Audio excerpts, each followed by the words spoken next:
One common topic amongst cruisers, boat owners and skippers is how do you deal with crew when they come aboard, or guests, and obviously that ranges from helping with deliveries to just having family and friends on board for a weekend.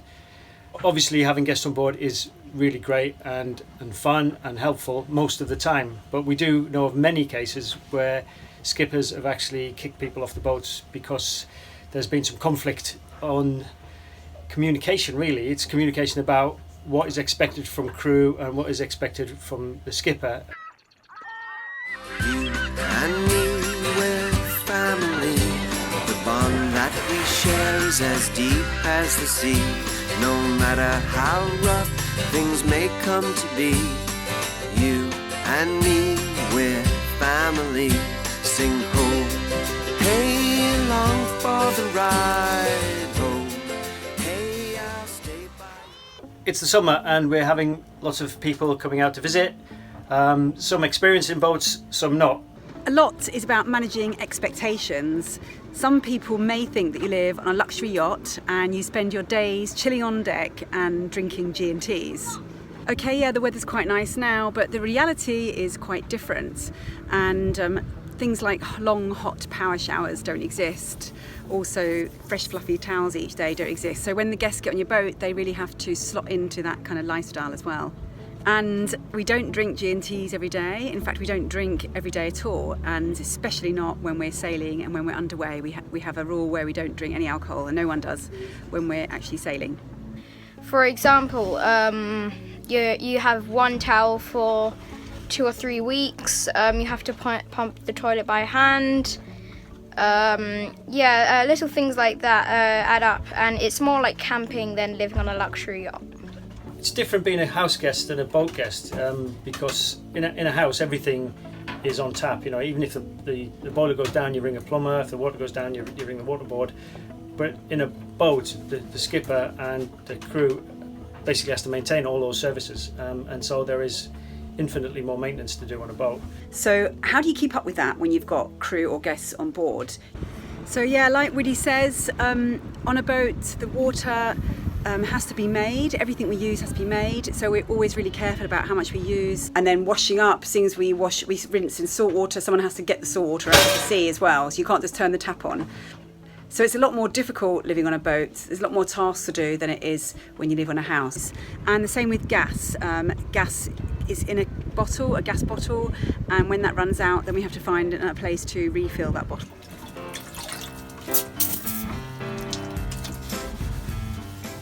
I think a good way of working out what your duties are on a boat is, if you're not a fee-paying guest, then you're crew, and if you're crew, you have duties to perform. I mean, even if that's like making lunch or making a cup of tea. You know, if you're handy with a spanner, ask for a spanner. If you're good at making lunch, then ask where the galley is and where everything's kept. Also cleaning, that's another thing that boats need cleaning all the time. How do you manage that? The kids are used to doing chores. They have to complete one task each day, and that's what we expect from them. So we're in this beautiful bay, perfect for swimming, and the winds are just right for going off and sailing, but we have some work to do down below. All the things we have to clean are very complicated. We have to clean the toilet, oven, floor, cushions, nav station,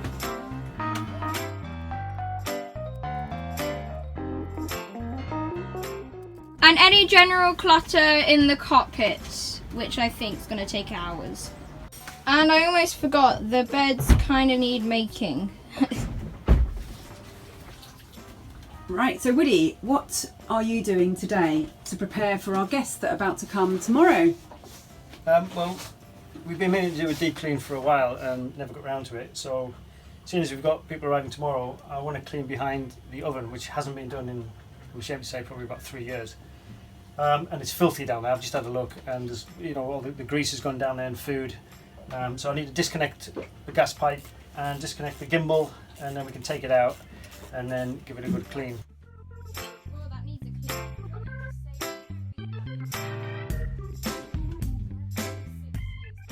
What would you give it out of 10 for dirt, Ewan?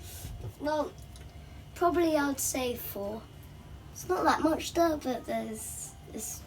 What are you doing to prepare for your guests that are arriving tomorrow? Who's arriving first? Abby and Grandad. Yeah, and who's Abby? Abby is my cousin. I shook the rugs. Now I'm polishing the wood. And then I will clean the mirrors and clean my bedroom. Okay. What are you listening to? What music? I'm listening to Angels and Demons, This City, Are You Bored Yet? Hey There Delilah. So does that make it easier? Yes. It makes it much more fun. It makes it upbeat.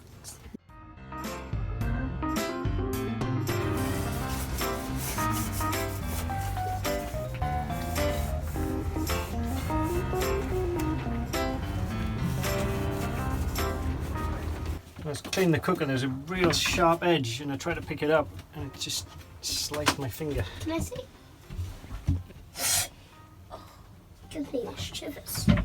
God, the blood's going out very quick, Dad. It is, isn't it? Let's go try. Every time I touched anything or did anything, I stick my fingers. Is it lined up? I don't know. Okay, cleaning is one of those things where we try to do most of it, but I do expect people who are staying on the boat to keep their heads, for example, their shower and toilet and everything clean. So we're heading to southern Ibiza to pick up some family who are coming out for a bit of a break. But when we came to lift the anchor this morning from Formentura, we noticed our anchor board gone, the anchor board that marks the position of the anchor. We had all sorts of problems the last few days with boats just riding over the top of it or just being curious about it and then going up to it, and one even got a prop wrap with the line that was tying it to the anchor.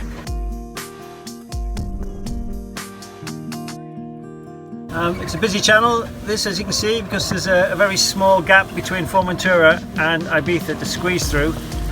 So anybody wanting to go around the southern end of Ibiza has to squeeze through this gap and then head to this headland here. So we have a lot of traffic around.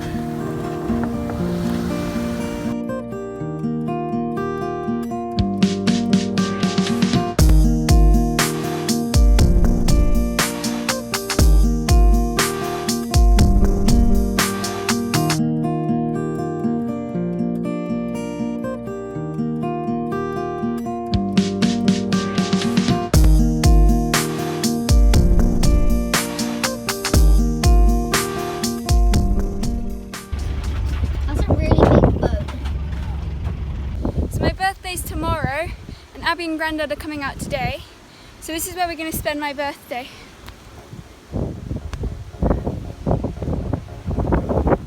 It's when you have to go to shops in different countries, you have to rely on the map, and for example, it looked quite easy when we looked at the map. We didn't know there was going to be all these massive hills, and it's a whole trek just trying to find the place, and then getting all the shopping. There might not be the right shopping you need, and then having to walk back the whole entire way. Yeah, so like Rowan was saying, finding a supermarket isn't easy. First of all, we don't know if it exists, but we think we do because it's on the map. And then getting there, we've had quite a hike. It's an hour's hike there, but it's kind of quite a nice walk as well through the countryside of Ibiza.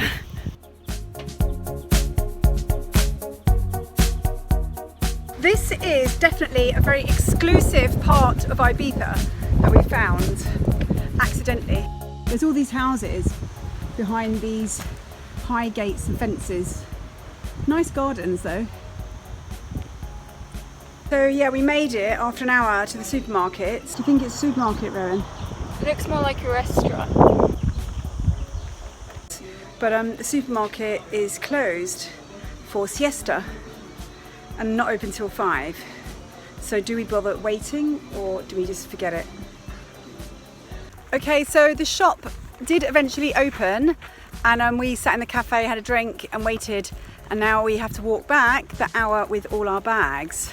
So this is the fun part. There's Rowan. She does get a treat as well, don't you? Croissant.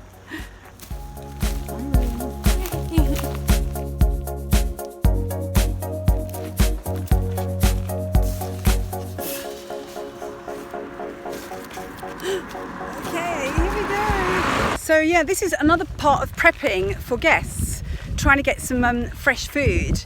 But yeah, it's that thing where you have to walk an hour up a massive hill to find a supermarket, then wait an hour and then walk an hour back again with all your heavy bags. But yeah, that's all part of it really. It's good to get a few fresh things.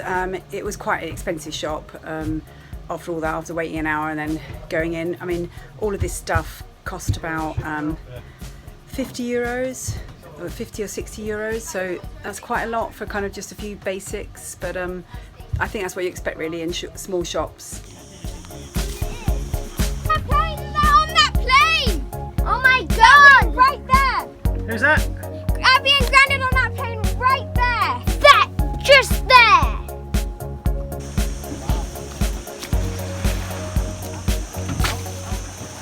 So we picked up their cousin Abby and Grandad in Torrent, and this is a really nice jetty actually. It's connected to a very nice restaurant. And now we're going to head off to Formentera to celebrate the birthday of Rowan and Darroch, who have the same birth date.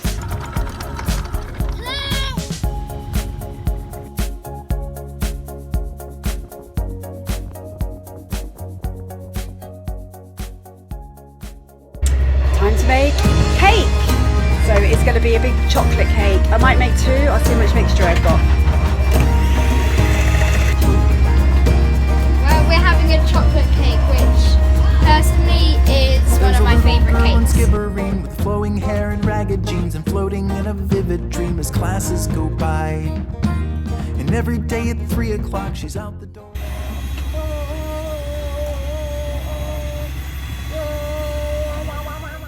And I know this sounds obvious, but it's really good to let people know beforehand that the boat will always be moving.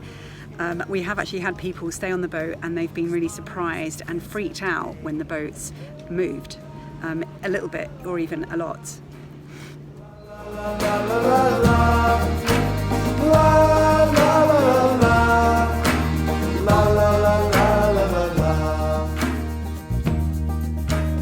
Barricades a castle wall, 47 miles tall. The river's got a waterfall, the moat is so deep. The cedar How's the sailing? Very good. First class. There should be a huge tip in this for you. 10%. Really good, I'm really enjoying it. Great experience. Good. How's Woody? Good. Hungry, Hungry? Oh, right. I forget as that. always.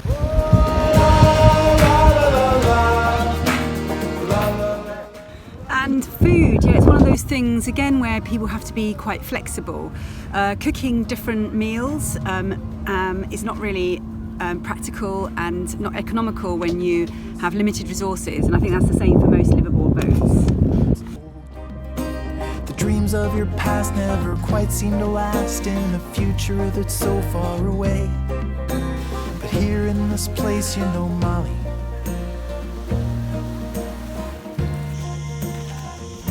is a princess today.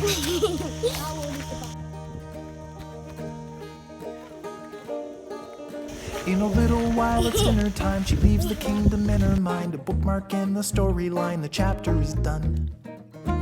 The mystery of what will be tomorrow when the clock strikes 3. There beneath the cedar tree the princess will come. There's nothing that she couldn't do when she closes her eyes and imagines the future. Okay, so we've got to say goodbye to cousin Abby and Grandad Vixen now. She's very sad. There's never a care for tomorrow, 'cause Molly's a princess today. Oh, la la la la la la la la la la la la la la la la la. Everybody. La la la la. They stayed for 2 weeks and now they're going.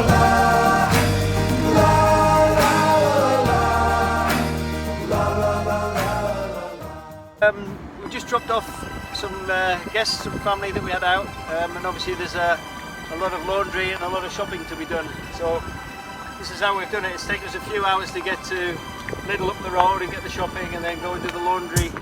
And we have to leave the kids on board. so they're kind of just watching films or something. It's a lot easier that way.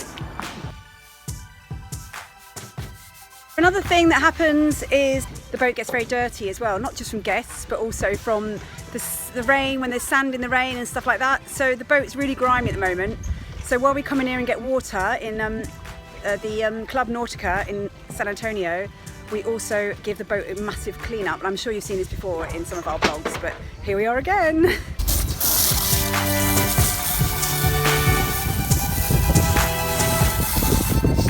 So as you can see, we really do like having guests, friends, family and crew on board. We really like the dynamic that it creates most of the time.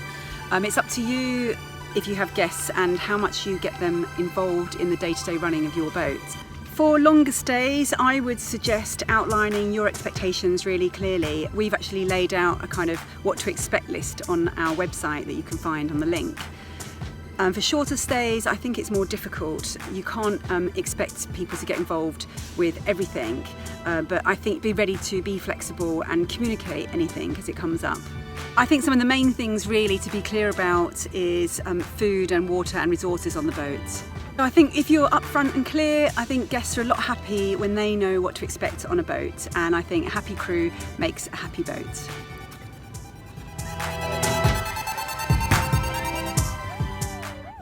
What is wrong with you people? Blow them out! Blow them out! They help! What is wrong with you You, guys? can you help me? I give up! Thanks for watching, and especially thanks to our patrons who make these videos possible. If you would like to contribute towards the creation of these videos, then follow the description in the link below. So we would really love to hear from you. If you want to leave comments, you can go to the Facebook page, Instagram, or even the Patreon page and leave comments there. And don't forget to subscribe.